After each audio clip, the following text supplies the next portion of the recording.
You were my first thought, as soon as I knew something had happened. I don't remember waking when the train pulled into London.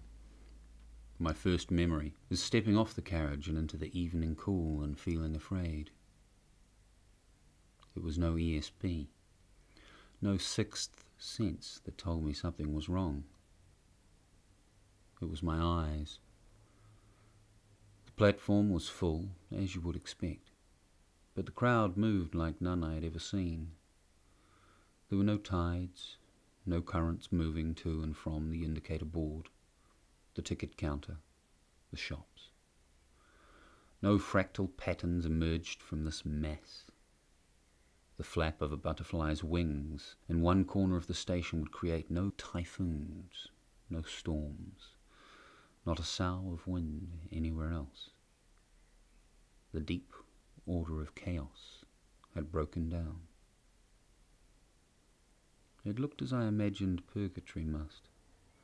A huge room full of vacant souls, milling, atomized and pointless, each in personal despair.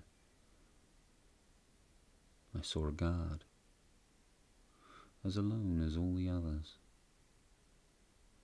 "What's happened?" I asked him. He was confused, shaking his head. He would not look at me.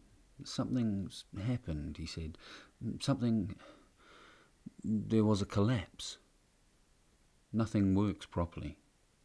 There's been a breakdown." He was being very inexact. That wasn't his fault. It was a very inexact apocalypse.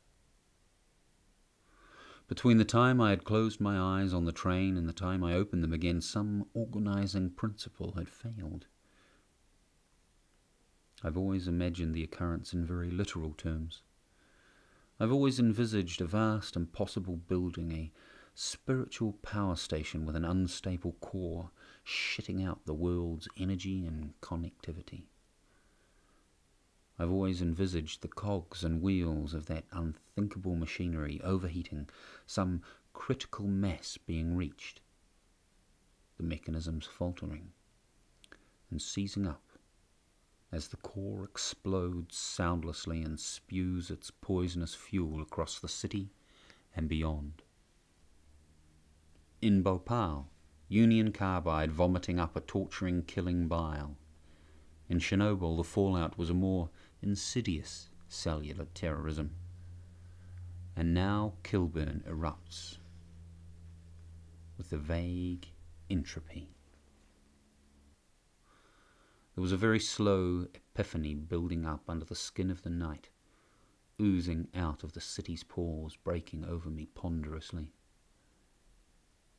I climbed the stairs out of the underworld. When Orpheus looked back, Jake, it wasn't stupid. The myths were slanderous. It wasn't the sudden fear that she wasn't there that turned his head. It was the threatening light from above. What if it was not the same out there? It's so human to turn and catch the eye of your companion on a return journey, to share a moment's terror that everything you know will have changed. There was no one I could look back to, and everything I knew had changed. Pushing open the doors onto the street was the bravest thing I have ever done.